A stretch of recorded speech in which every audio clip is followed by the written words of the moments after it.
In this United Nations Year of Tolerance, we need to reaffirm that the foundations of a lasting peace between and within nations have to be built on the respect of each other's ways of living and the rich diversity of cultures. For these reasons, there is no doubt that in the years ahead, international cooperation in the fields of education, science, culture and communication has to be reinforced intellectually as well as in practical terms. UNESCO is the organization created by the world community to fulfill this mandate. It is our privilege to be present here today on this 16th of November 1995 to celebrate this organization, this House of Democracy, in a spirit which will further strengthen its possibility to carry out its vital missions. UNESCO continues to be a springboard of tireless action, having moved on from the stage of reform to one of renewal and consolidation. Excellencies, it is indeed through the power of the mind that peace amongst peoples and nations will take hold and, if I may say importantly, last. UNESCO's founding fathers and mothers were right. There can be, and indeed there is no other way. Peace today, however, cannot be sought and sustained just through defensiveness. UNESCO's mission is to call for affirmative action in mobilizing the culture of peace. I am now going to read out the message sent by Mr. Bill Clinton, President of the United States of America. I assure you that United States membership in UNESCO remains on my list of priorities for the future. I continue to explore ways to identify the necessary resources to make this wish a reality. In the meantime, I welcome efforts to engage and include members of my administration in your activities. On this very important anniversary, I wish to honor your long and enduring service to global peace and offer my sincerest hope that the work of UNESCO will continue long into the future. Sincerely, Bill Clinton. Le rôle de l'UNESCO d'hier et d'aujourd'hui est de plus en plus nécessaire afin d'enrichir les concepts de culture et de civilisation par les voies du pluralisme et du dialogue et par l'inclusion de l'identité culturelle humaine dans toute son originalité et toutes ses composantes, car la culture universelle est la somme des cultures diverses et différentes, canalisées par le dialogue de tous autour de l'idéal humain, je répète, par le dialogue de tous autour de l'idéal humain le plus noble. إيمانا منا بأن التعليم هو من ناحية أساس التنمية ومن ناحية أخرى فهو الذي يغرس في الأذهان كل قيمة سامية وفكر مبدع خلاق. ونحن نعد اليوم بمزيد من الدعم ونناشد غيرنا من مؤسسات حكومية كانت أو خاصة أن تعزز مساندتها لبرنامج هذه المنظمة الرائدة. لكن المسألة كما سبق أن قلت ليست مسألة مال، وإنما في البداية والنهاية مبدأ وإيمان وإصرار على قيام عالم يتقدم بالعلم وتلتحم كياناته بالقيم الروحية ويسمو بالأخاء والعدالة والديمقراطية والسلام.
UNESCO, which has recognized the need for greater understanding between different cultures, is ideally situated to coordinate further and new kinds of dialogue between different cultures and their peoples. Now is the time for the renewed recommitment and rededication to advancing all those goals of human advancement and of common security in full recognition of the interdependence of the different identities and diversities. Grâce notamment à l'action de l'UNESCO, je déclare une volonté et un désir ardent de communion entre mon continent, l'Afrique, mon pays, le Zaïre, avec l'humanité tout entière. Apesar dos significativos avanços que se verificam nos domínios da educação, da ciência e da tecnologia, com impactos consideráveis no progresso material e espiritual das sociedades, forçoso é reconhecer que os países pobres, os países do Hemisfério Sul, continuam a registrar grandes carências nesses mesmos domínios. Esta distorção explica a importância da UNESCO, cujo objetivo é precisamente o de universalizar as conquistas que mais do que nunca se têm registrado nas áreas que esta organização cobre por mandato dos Estados-membros. كما أن ثقافة السلام تعني أن نتفهم الجوهر الصحيح للدين، لأن الأديان السماوية جميعا تحض على الخير والحق والعدل والتعارف والتسامح. وأكبر الأخطاء أن نحكم على دين من تصرفات جماعة شاردة نظرت نفسها للدمار والخراب. وكذلك فإن ثقافة السلام تعني حوار الحضارات لا صدام، وتلك مهمة ينبغي أن تطلع بها منظمتنا العريقة، لأن التقدم الإنساني في جوهره هو محصلة تراث إنساني مشترك. В поисках этого ответа взоры человечества все чаще обращаются к идеалам гуманизма, прав, свобод человека, к духовным сокровищностям народов. Нелегкую, но благородную миссию утверждения этих идей на новой моральной основе вот уже полвека с честью выполняет ЮНЕСКО. En esta organización coexisten y conviven modos diversos de pensar y de sentir. Y señalaba cómo un modo cartesiano privilegiaba la razón y otros modos de filosofía privilegiaban el sentimiento. Pero que a la vez, por encima de esa convivencia, había valores universales. Creo que ese es el gran mensaje que debemos hoy, en estos 50 años de la UNESCO, reafirmar. El valor de ciertos principios universales que, más allá de la diversidad de las culturas, de las filosofías y de los principios políticos, se basan en el respeto a la dignidad del hombre, en los derechos de cada uno, en los derechos a esa diversidad, en la configuração assim de esse verdadeiro patrimônio de universalidade. Partilho a visão daqueles que consideram ser tempo de proceder a um trabalho de reestruturação das mentalidades, como diz Frederico Mayor, por forma a que se compreenda a unidade essencial da espécie humana e a solidariedade que para todos deve revestir o seu comum destino. Creio ser esta a melhor ação preventiva para ultrapassar tensões e conflitos manifestados tanto à escala nacional como internacional, de modo a evitar que o mundo seja conduzido a uma crise generalizada que escapa ao controle das instituições multilaterais vocacionadas para a construção e garantia da paz.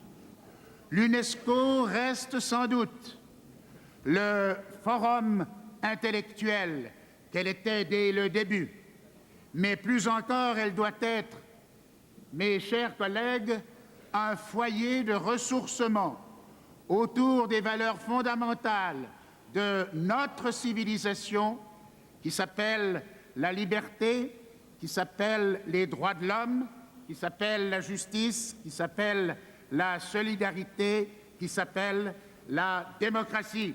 Al lado de la cultura de paz debe existir en nuestro tiempo una profunda voluntad renovadora de la educación, En El Salvador estamos emprendiendo esa tarea titánica, pero inaplazable.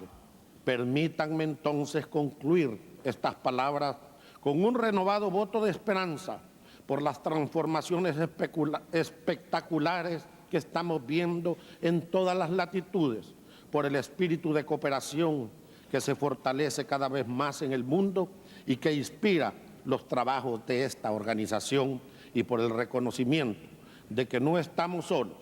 Nos acompañamos mutuamente en la ruta de una vida mejor para nosotros y para nuestros hijos. Notre coopération au programme de l'UNESCO, notre soutien loyal à l'action engagée, l'expérience de nos rencontres avec le directeur général qui a su nous épauler en Roumanie à un moment où cette solidarité nous a profondément touchés, les jours difficiles immédiatement après la révolution du décembre 89, parmi les ruines qui fumaient encore de la bibliothèque centrale universitaire, tous ces exemples de convergence nous sont précieux. J'en appelle maintenant aux combattants de la première ligne de cette implacable lutte contre ce virus. Monsieur le professeur Luc Montagnier,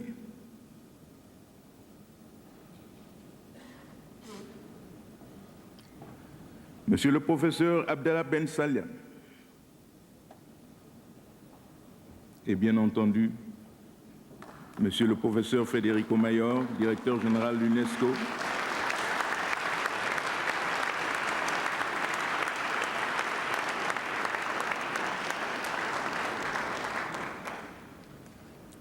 pour s'associer à nous et convenir que 15 parmi les 18 millions d'hommes et de femmes touchés par ce fléau sont en Afrique. Pour contribuer plus efficacement à la lutte contre cette pandémie, les scientifiques regroupés au sein de la Société africaine anti-sida m'ont demandé en décembre 1993 à Marrakech un soutien pour la création d'un fonds spécial pour la recherche sur le sida en Afrique. Cet appel a été entendu et se concrétise aujourd'hui par la résolution votée par la 21e session de la Conférence générale de l'UNESCO. C'est pourquoi ce jour, en ce jour anniversaire des 50 ans de l'UNESCO, je lance, au nom du directeur général de l'UNESCO, au nom de la Fondation mondiale de recherche et prévention SIDA, au nom de la Société africaine anti-sida et en mon nom propre, le Fonds spécial pour la recherche sur le sida en Afrique. Je vous remercie.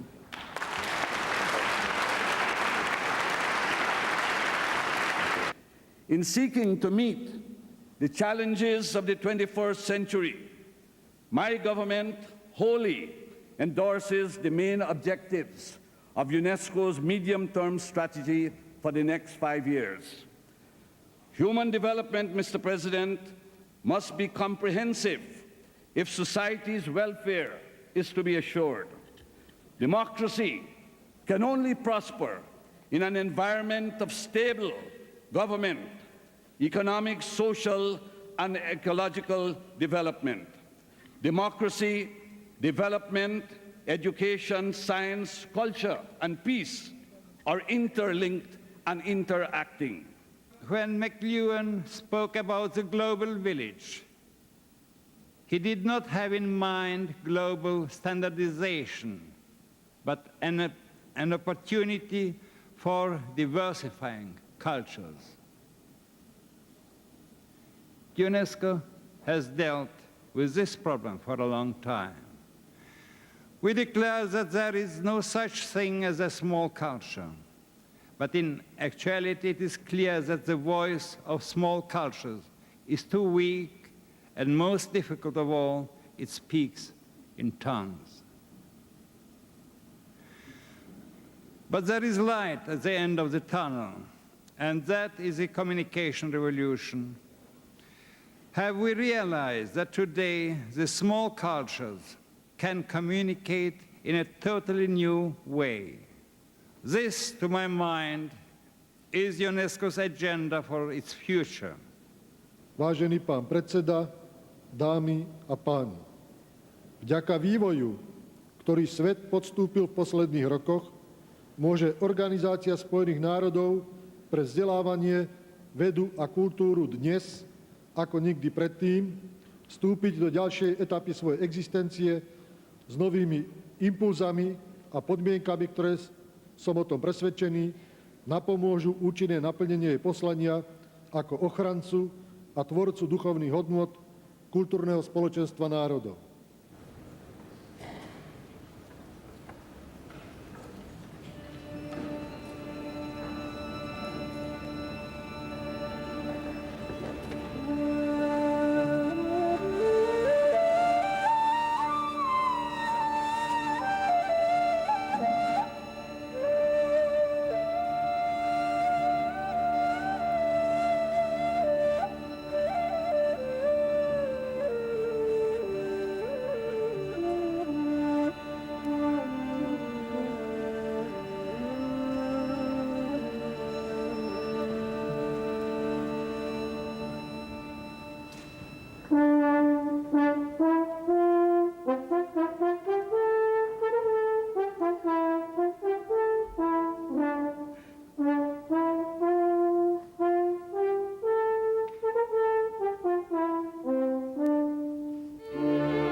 Il me reste maintenant à rendre hommage aux bâtisseurs par excellence de l'UNESCO, ses directeurs généraux, pour avoir occupé la fonction pendant 13 ans. J'en connais la grandeur et aussi toutes les servitudes. Mais je ne vous parlerai ni de l'une, ni des autres, ni même du travail que chacun des directeurs généraux qui se sont succédés a accompli pour la consolidation et l'épanouissement de l'organisation. Je voudrais seulement rendre hommage à la mémoire des disparus. L'UNESCO a compté, depuis sa fondation, 7 directeurs généraux élus. Celui qui est actuellement en fonction, M. Federico Mayor, un survivant, moi-même, et 5 disparus. Sir Julian Huxley, le premier, a été le créateur du secrétariat. Il n'a occupé son mandat que pendant 2 ans. Don Jaime Torres Bodi, qui lui succède en 1948, abandonnera ses fonctions avant terme pour protester contre le refus des États dominants de lui allouer l'équivalent du prix d'un avion de combat pour entreprendre la mise en œuvre du programme d'alphabétisation. Luther Evans, qui est élu en 1953, soumis à des pressions extérieures sur les problèmes de l'autonomie des fonctionnaires de l'organisation, quittera ses fonctions 1 an avant l'achèvement de son mandat de 6 ans. Son successeur, Vittorio Veronese, épuisé par une écrasante tâche qu'il a voulu assumer avec un scrupule qui l'honore, restera moins de 3 ans. René Mayer, en revanche, dirigera l'organisation pendant 2 mandats successifs de 6 ans après avoir assuré l'intérim de Veronese. René Mayer connaissait parfaitement tous les rouages de l'organisation dont il a été un des premiers fonctionnaires aux côtés de Julian Huxley. Il imposera le respect de lui-même et le respect de l'organisation par sa passion pour le service international, sa grande capacité de travail, sa maîtrise de tous les domaines de compétences de l'organisation et par la fermeté de ses convictions. Il fera de l'UNESCO l'institution la plus respectée du système des Nations Unies. Mais tous les directeurs généraux qui se sont succédés à la tête de l'UNESCO ont essuyé un jour ou l'autre des tempêtes. C'est que l'UNESCO n'est pas une organisation comme les autres. Ses domaines de compétences constituent le centre nerveux de la vie de toutes les sociétés. Vers elle convergent toutes les sensibilités qui façonnent le monde dans son unité et dans sa diversité. Nous sommes des lycéens de France. Pour beaucoup, membres de clubs UNESCO. Solidaires des jeunes de notre terre patrie. Nous rendons hommage à l'œuvre accomplie par l'UNESCO. Nous nous reconnaissons dans son acte constitutif. Par ce message, nous exprimons notre fidélité à ses idéaux. Nous ressentons durement la misère, les inégalités croissantes, les atteintes à la liberté dont souffre l'humanité. Parce que l'avenir nous préoccupe, nous plaçons notre espoir dans l'UNESCO.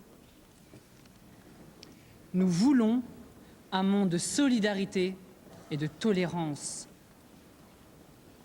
Le meilleur chemin pour y parvenir, c'est l'éducation.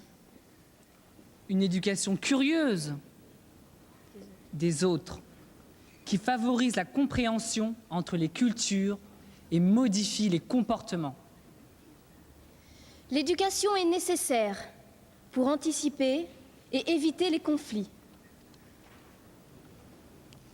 Nous nous adressons à vous, chefs d'État et de gouvernement, directeur général de l'UNESCO, représentants de nos pays, intellectuels ici rassemblés, pour partager avec vous nos interrogations. Comment en finir avec l'ignorance par laquelle transitent les conflits, les guerres? Comment préserver la diversité culturelle tout en affirmant l'universalité des valeurs? Quel rôle les médias peuvent-ils jouer à cet égard?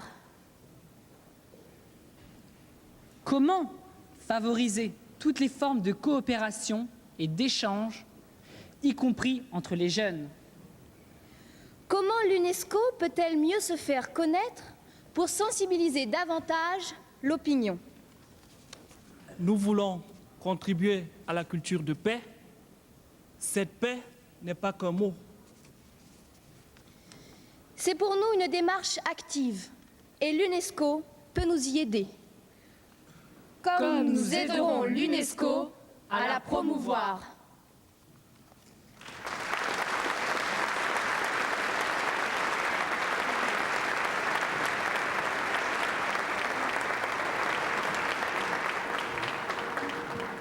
Les hommes se lèveront, ils fleuriront les desserts, ils feront le possible avec l'impossible.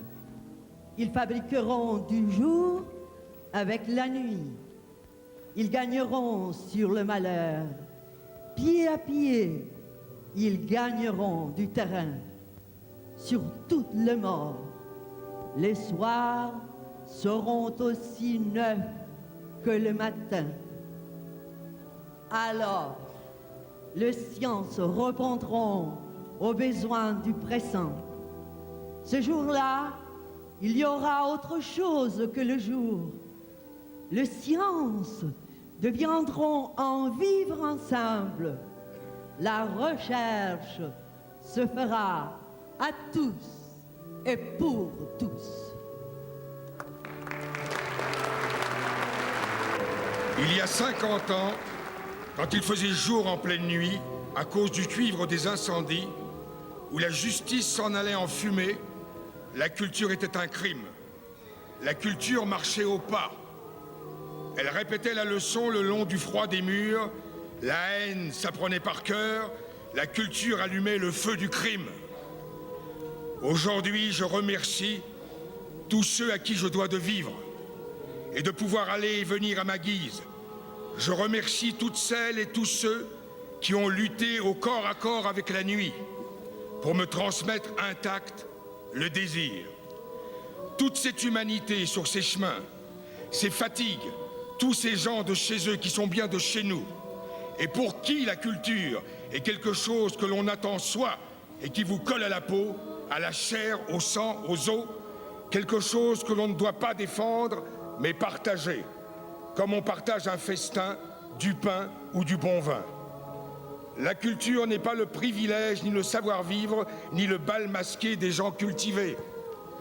Quelques hommes en colère sont une culture. Les mains nues du paysan sont une culture.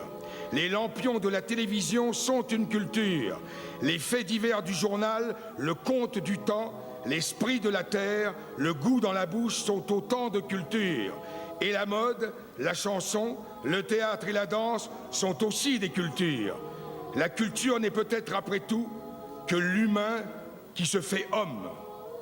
Elle guette ses racines qui ne sont pas des souvenirs, ni des brocantes ou des musées, mais une mémoire ouvrant la brèche au refus de tuer.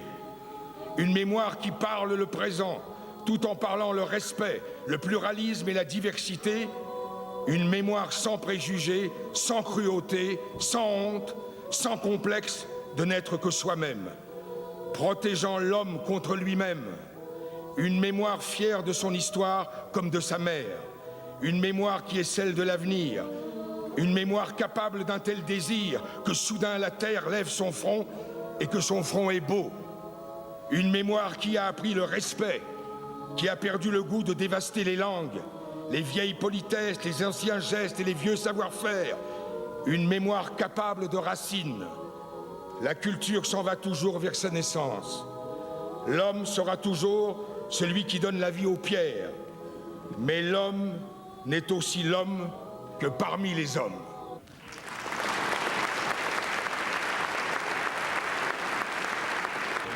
La paix ne vient jamais en dormant, ni le nez en l'air en rêvant. Elle vient justement quand elle est choisie et qu'elle est voulue. La paix ne vient jamais du désespoir, ni des terres brisées de peur, ni des terres perdues, volées ou confisquées. La paix ne naît jamais des orgueils casqués et armés jusqu'à terre, ni des morgues racistes, ni de la fierté des crimes intégristes, ni de l'arrogance des nationalismes aveugles. La paix ne naît jamais que comme un enfant, un nouveau-né, tout nu, et qui pleure. Mais c'est pour vivre. La paix n'est toujours qu'un enfant toujours à naître. Il vient d'ailleurs, il entre toujours par la porte de derrière, celle dont on ne se sert jamais, parce qu'on l'avait condamné depuis longtemps. Il naît à l'hiver quand il n'y a plus de feu, et même quand viennent à manquer le pain, l'eau, la terre et les cieux. La paix ne peut pas naître autrement, c'est toujours un enfant de pauvre, un nouveau-né fragile, qui naît comme un silence, qui naît comme un désir, qui naît comme un frôlement, un grain de blé qui se lève de terre au printemps, un grain de riz à peine repiqué, un grain de mil vainqueur de la sécheresse, un poème qui se réveille. La paix est cet enfant qui garde l'eau pure et le regard heureux, qui tient dans ses doigts encore repliés tous les printemps à naître. Il est couché dans le berceau de la justice. De son regard, il fait reculer les frontières. Il libère les prisonniers. Il guérit la vengeance et change la violence en jour de fête. Alors, il n'y a plus ni soldats, ni généraux, ni vainqueurs, ni vaincus. Il n'y a plus que des hommes et des femmes, étonnés d'être là, étonnés d'être libres, étonnés d'ouvrir les yeux. Ils viennent d'apprendre dans une flaque de soleil qu'il ne suffit pas d'être indépendant pour être libre, que ce n'est pas l'absence de guerre qui fait la paix, que la paix n'habite que dans les traités, mais dans le cœur des peuples, que ce peuple est plus grand que la terre et qu'il s'appelle l'homme. Un jour, la paix volera si vite qu'elle sera plus vite que l'amour.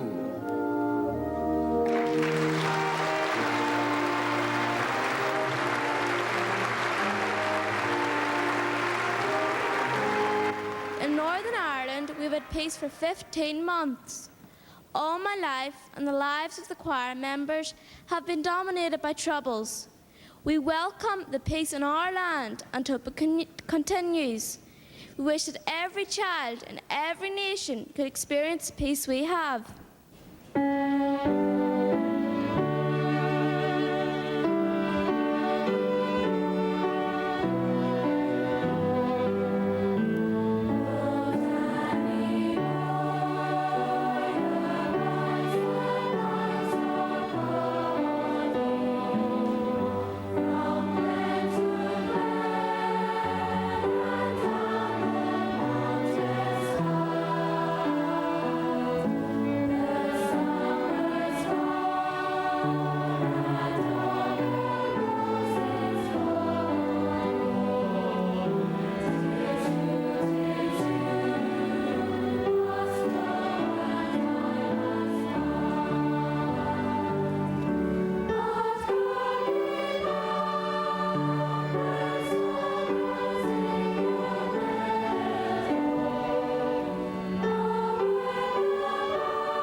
Cette année, nous célébrons le cinquantenaire de l'UNESCO, mais nous célébrons aussi, vous le savez bien, l'année internationale de la tolérance. C'est à l'initiative de l'UNESCO qu'en 1995 a été proclamée Année internationale de la tolérance. Partout dans le monde, des groupes de jeunes, d'enseignants, des intellectuels, d'artistes et aussi surtout les commissions nationales pour l'UNESCO se sont mobilisées pour barrer la route à la violence, à l'exclusion et au fanatisme. Si, parmi les plus grands artistes contemporains, nous en offert les œuvres que vous voyez projetées derrière moi, grâce à l'aide que nous apporte Pierre Cardin, l'un de nos ambassadeurs de bonne volonté, ces dessins ont pu être imprimés sur des drapeaux qui flottent aujourd'hui déjà à l'entrée de l'UNESCO et qui seront hissés dès le début de l'année prochaine dans chacune, je l'espère, des capitales du monde. La conférence générale qui s'achève a elle aussi apporté sa contribution en adoptant une déclaration sur la tolérance qui représente une étape, à mes yeux essentielle, dans les progrès de la conscience de l'humanité. Pour la première fois de notre histoire, toutes les nations du monde se sont mises d'accord sur une définition commune de la tolérance, sur les principes qui la fondent et sur les moyens de la fortifier. Ce texte, qui restera l'un des plus beaux legs du cinquantenaire, je vous invite à en entendre quelques extraits. Résolu à prendre toutes les mesures positives nécessaires pour promouvoir la tolérance dans nos sociétés, nous déclarons ce qui suit. La tolérance est le respect, l'acceptation et l'appréciation de la richesse et de la diversité des cultures de notre monde, de nos modes d'expression et de nos manières d'exprimer notre qualité d'être humain. La tolérance est l'harmonie dans la différence. Elle n'est pas seulement une obligation d'ordre éthique, elle est également une nécessité politique et juridique. La tolérance est une vertu qui rend la paix possible et contribue à substituer une culture de la paix à la culture de la guerre. La tolérance n'est ni concession, ni condescendance, ni complaisance. La tolérance est avant tout la reconnaissance des droits universels de la personne humaine et des libertés fondamentales d'autrui. En aucun cas, la tolérance ne saurait être invoquée pour justifier des atteintes à ces valeurs fondamentales. La tolérance doit être pratiquée par les individus, les groupes et les États. Conformément au respect des droits de l'homme, pratiquer la tolérance, ce n'est ni tolérer l'injustice sociale, ni renoncer à ses propres convictions, ni faire de concessions à cet égard. La pratique de la tolérance signifie que chacun a le libre choix de ses convictions et accepte que l'autre jouisse de la même liberté. La tolérance au niveau de l'État exige la justice et l'impartialité en matière de législation, d'application de la loi et d'exercice du pouvoir judiciaire et administratif. Elle exige également que chacun puisse bénéficier de chances économiques et sociales sans aucune discrimination. Sans la tolérance, il ne saurait y avoir de paix. Et sans la paix, il ne saurait y avoir ni développement ni démocratie. Dans le monde moderne, la tolérance est plus nécessaire que jamais. Dès lors qu'il n'est pas une seule patrie du monde qui ne soit caractérisée par la diversité, la montée de l'intolérance et des affrontements constitue une menace universelle. La promotion de la tolérance et l'apprentissage de l'ouverture d'esprit, de l'écoute mutuelle et de la solidarité doivent se faire dans les écoles et les universités, au moyen de l'éducation non formelle, dans les foyers et sur les lieux de travail. Les médias sont en mesure de jouer un rôle constructif en favorisant le dialogue et les débats libres et ouverts, et en mettant l'accent sur les risques que fait courir l'indifférence face à l'expansion des idéologies et des groupes intolérants. L'éducation est le moyen le plus efficace pour prévenir l'intolérance. La première étape à cet égard consiste à enseigner aux individus quels sont leurs droits et leurs libertés afin d'en assurer le respect et également à promouvoir la volonté de protéger les droits et libertés des autres. L'éducation à la tolérance doit viser à contrecarrer les influences qui conduisent à la peur et à l'exclusion de l'autre et doit aider les jeunes à développer leur capacité d'exercer un jugement autonome, de mener une réflexion critique et de raisonner en termes éthiques. Nous nous engageons à promouvoir la tolérance et la non-violence au moyen de programmes et d'institutions dans les domaines de l'éducation, de la science, de la culture et de la communication. Afin de mobiliser l'opinion publique et de réaffirmer notre engagement à agir, nous proclamons solennellement le 16 novembre Journée internationale annuelle de la tolérance.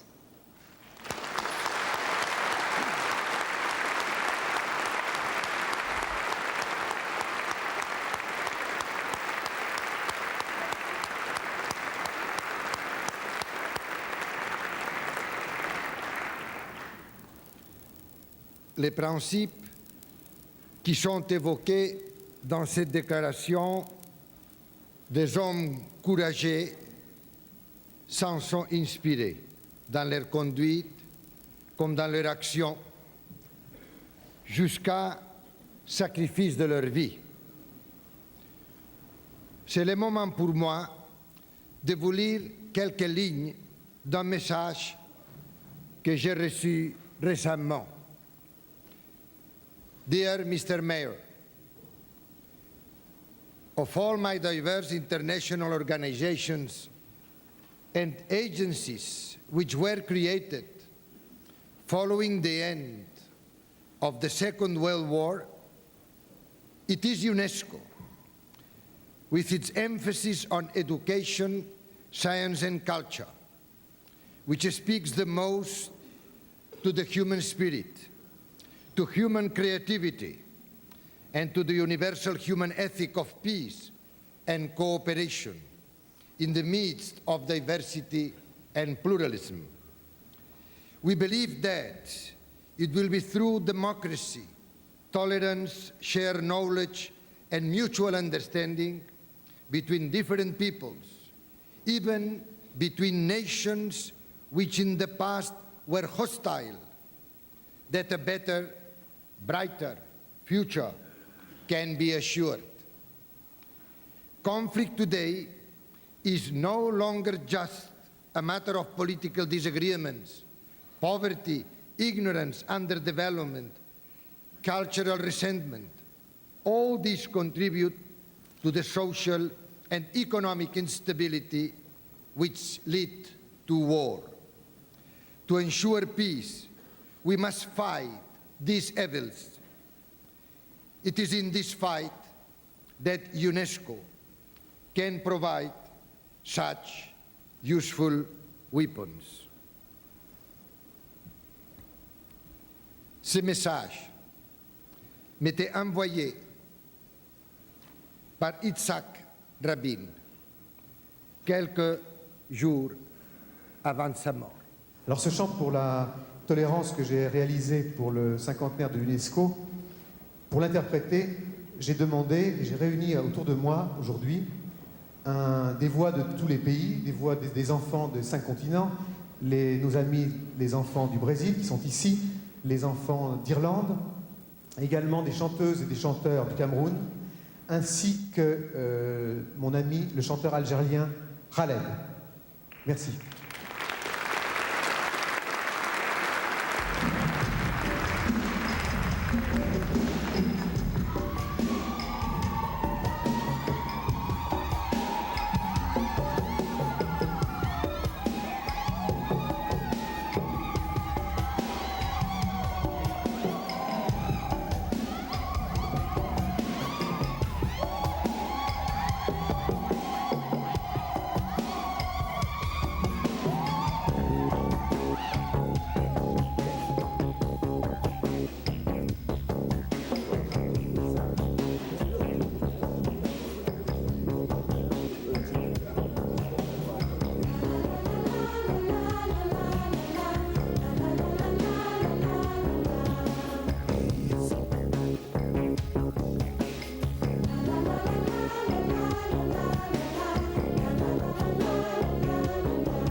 Le 50e anniversaire de l'adoption de l'acte constitutif de l'UNESCO.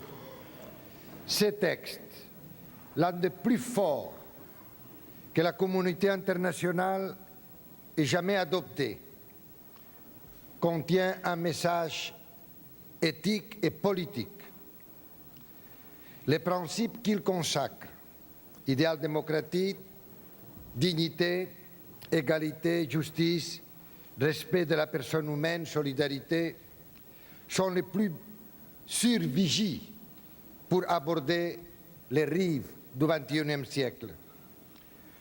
J'ai demandé aux premiers responsables politiques des États membres de l'UNESCO de signer une déclaration par laquelle ils réaffirment leur engagement au service des idéaux de l'acte constitutif.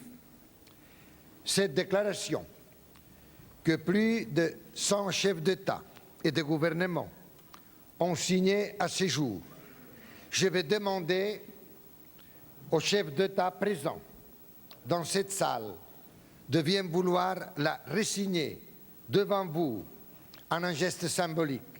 Mais avant, je souhaiterais que le président de l'Uruguay, M. Julio Sanguinetti, vienne nous dire quelle valeur et quel sens il attache au texte fondateur de l'UNESCO. Monsieur le Président de l'Uruguay, vous avez la parole. No podemos aceptar tampoco que en nombre de la solidaridad se arrasen los principios de la libertad política, porque estas son experiencias que ya hemos vivido en la humanidad y que no podemos caer más. Hemos oído a la señora Montalcini hace un rato hablar de lo que es el poder de la ciencia. Yo diría el más poderoso y revolucionario poder de liberación que ha desarrollado en los humanos. También el más poderoso poder de destrucción. De allí que siempre vivimos esa tensión entre la ciencia y la ética está en el terreno de las ideas, está en el terreno de los sentimientos, en el terreno de aquellos hilos conductores del espíritu, para que esa enorme fuerza sea puesta al servicio de que la gente viva mejor. Esos son los conflictos que todos los días vivimos y que son la responsabilidad, como decíamos hoy, de los hombres de ideas y de los hombres de acción política. Tenemos que vivir la tensión permanente entre la tolerancia y el fanatismo. La tolerancia que nos tiene que hacer respetar siempre la diversidad de las culturas, la diversidad de las religiones, la diversidad incluso de las concepciones del Estado. Pero cualquiera sea la concepción, en nombre del Estado se podrá asistir más o menos a los desvalidos. Se podrá tener una u otra concepción de la administración, pero en nombre del Estado no se puede matar. La religión podrá expresarse de un modo u otro, podrá tener diversos ritos, diversas convicciones, expresiones distintas. En nombre de Dios, de cualquier Dios, o de ese espíritu que tras detrás de ellos, para aquellos que no participamos de ninguna religión, que hemos buscado quizás sin encontrar nunca ese espíritu, sin embargo, afirmamos sí, que en nombre de Dios se puede amar, pero no matar. Y esa es la tensión del hombre contemporáneo, con todas estas inmensas fuerzas científicas, con estas inmensas fuerzas políticas que ha desatado. Muchas cosas nos convocan sí al temor, pero tenemos que destruir el temor porque muchos más fuertes y vigorosos son los motivos que nos convocan a la esperanza. Cuando hemos visto hoy, acá mismo, en este lugar, a un Arafat llorar al general Rabin, que fue su enemigo y con el cual se enfrentó, sabemos que si hubo detrás de esa arma que mató a Rabin una idea torcida y un acto de fanatismo, vendrá luego un Pérez a levantar esa misma bandera y reencontrarse con Arafat. Como detrás de quien mató a Sadat hubo odio y hubo un acto de fanatismo, pero sabemos que detrás vendría un Mubarak también a levantar esa misma bandera de paz. Y estos hombres hoy nos convocan al optimismo, porque nos dicen que en esas milenarias tierras palestinas, que fueron hogares de tantos conflictos, hay la posibilidad de la paz. Y eso nos convoca al optimismo, como nos lo convocan también estos niños de la calle, estos meninos de Arruga, que son una expresión precisamente a la fe quizás mucho menos heroica que la de los grandes combatientes, pero a esa fe doméstica y esencial del niño, del hombre y de las mujeres comunes. Monsieur Jacques Chirac, président de la République française.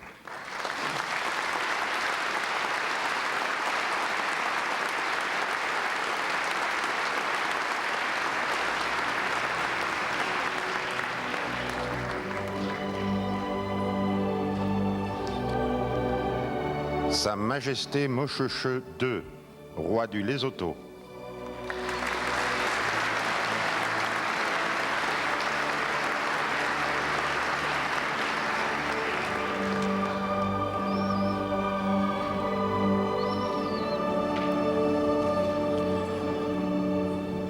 Le maréchal Mobutu Sese Seko, président de la République du Zaïre.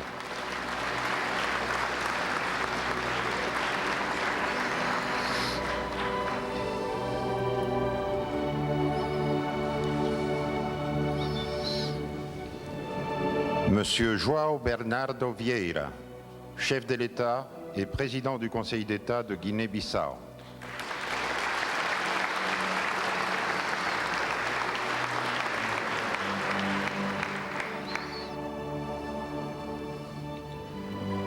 Monsieur Mohamed Hosni Moubarak, président de la République arabe d'Égypte.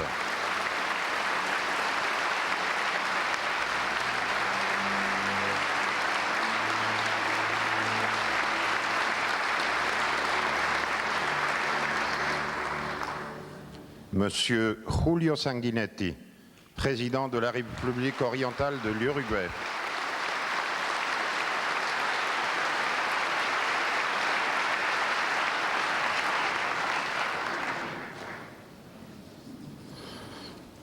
Monsieur Mário Soares, président de la République portugaise.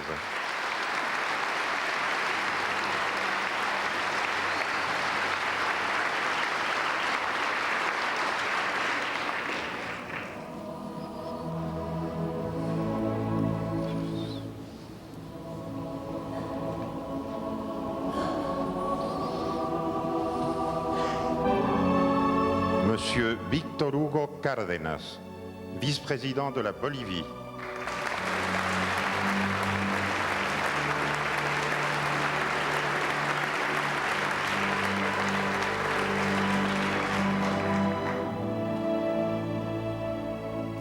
Monsieur Yasser Arafat, président de l'Autorité nationale palestinienne.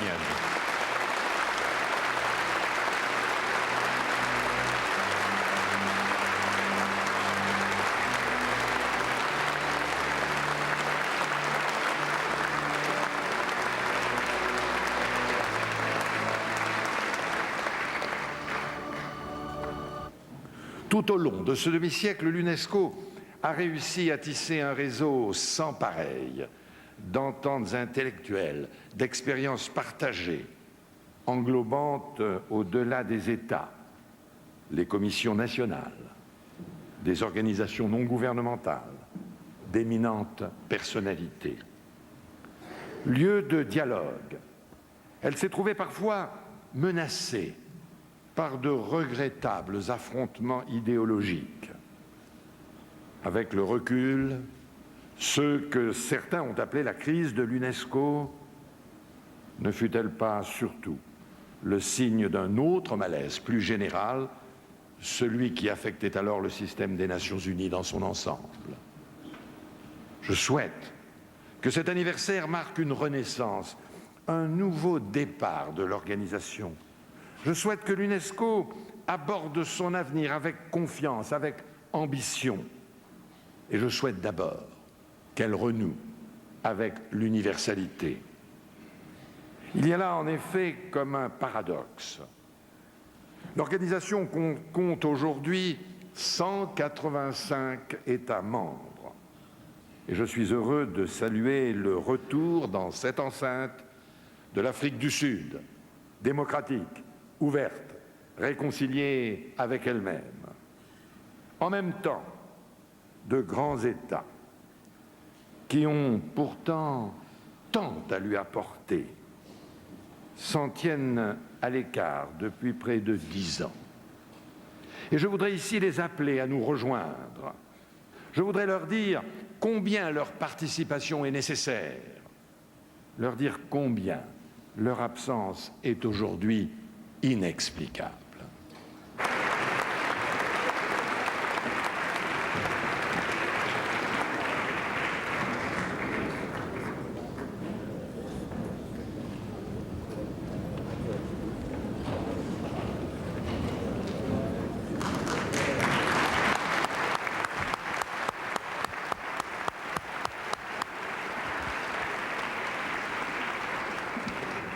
Mesdames et messieurs, ce n'est pas nécessaire de la présenter, vous le savez bien. C'est Barbara Hendricks qui nous honore de sa présence pour conclure cette cérémonie.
Now I also have the pleasure, have given flowers to Madame Barbara Hendricks. I give the gavel to the President of the General Conference in order that he can officially close the 28th General Conference of UNESCO. Mr. President.